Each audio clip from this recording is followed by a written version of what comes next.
What's going on, guys? It's your boy Condition, better than known as Specialist View. Welcome back to another video. Mainly military insight, my personal opinion, my personal belief and experiences. But before we get on to that, let's go ahead and start with the business.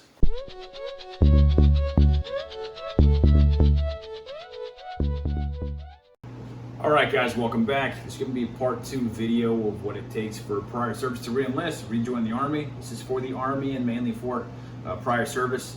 That's my experience. What I didn't go over was there was a couple things I didn't go over in more detail, so we're going to be doing that today. Today's going to be mainly just the recruitment, speaking to a recruiter and getting you to MEPS, okay?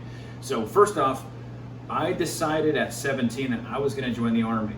That was back in 2008, January 2008. I did 7 years and got out in 2015. Well, since I had a break between 2015 and when I re-enlisted in September of 2020, it's more than 3 years. I think 3 years is the cutoff. So it was more than 3 years, so I had to go back to basic combat training. The first time I talked to a recruiter was probably a year before I ended up actually getting sworn back in at MEPS and going back to basic combat training. It was pretty much just a bunch of paperwork. I talked to him for a couple months, 2 to 3 months, and then my civilian job that I was working with, I got a promotion and had to relocate, so I ended up moving. Then some time goes by, COVID hits.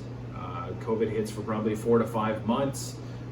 My job gets shut down. I decided it was more for job security and better for my family if I go back to the military. So I talked to a second recruiter.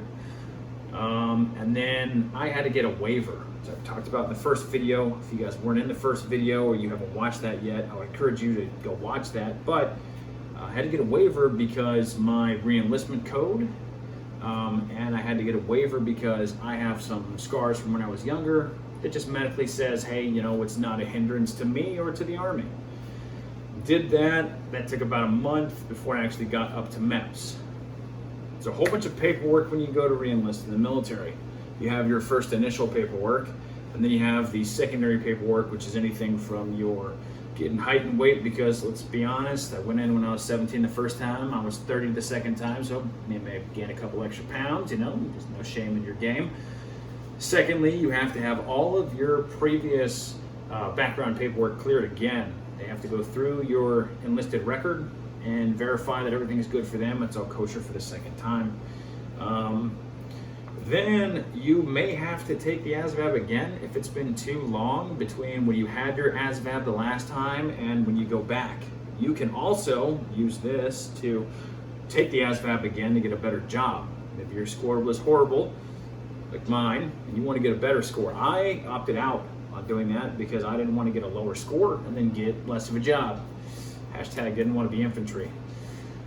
Your recruiter is going to stress to you a big part of what you're doing up at MEPS is going to be physical.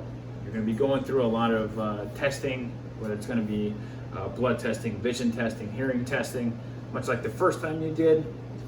But he's going to stress to you, be in shape, be under the max weight. I can't express enough.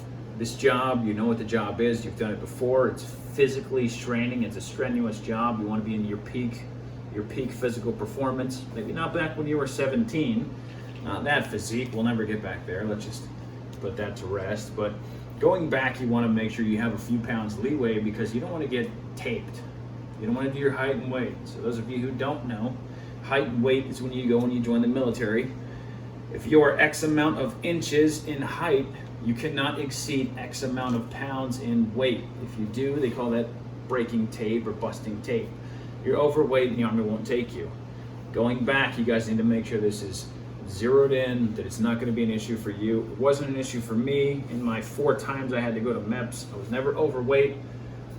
And honestly, if you are a couple pounds over the maximum weight, what they're going to do is they're going to find out what your BMI, what your body mass index, the percentage of fat you have. And as long as it's under a certain percentage, then you'll be good to go to get in. But just make sure that you guys are at least trying to stay under that weight. It's going to be a big thing. It's a lot of guys make or break when they get up to MEPS. Next, we're going to talk about when I went back, why I still wear an E4 specialist rank on my chest. A lot of guys have a cutoff I was out for 5 years and 2 months. A lot of guys were out for 3 years, 4 years, 5 years. And 5 years seems to be the cutoff when they start taking away rank. Why that is, I don't know. Basic rule is if you've been a non-commissioned officer or an NCO of E5 or higher for more than 12 months, you may have a chance to retain that rank. Me, I never became a sergeant. I was a specialist when I left. So I came back as a specialist. They're not handing out ranks at MEPS. Other than that, guys, that's pretty much just the paperwork side and the kind of getting you up to MEPS. Just be calm, be patient, and just do what you can. Be physically, mentally prepared, because when you get up to MEPS, there's going to be some stuff that you don't really understand or you don't get to pick.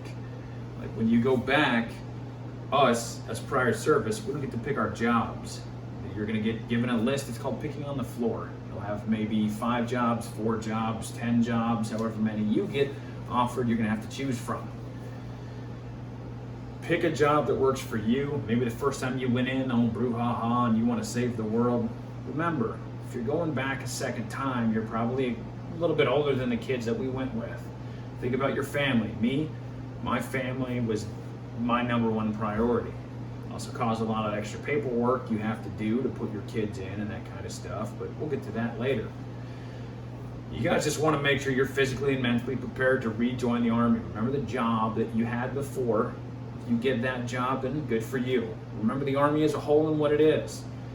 It relies primarily on your physical readiness. So get in shape, lose the weight you have to, do everything you're requested to do or required to do. Be patient, be calm, be back in no time. Well guys, thanks for coming in and watching the video. Again, this was part 2 of a multi-part series on what it takes for prior service to rejoin the military. I appreciate you guys coming to check out our content. Again, like, subscribe, comment, tell me what you feel about it, and don't be afraid to shoot me a message. Thanks for stopping by, guys.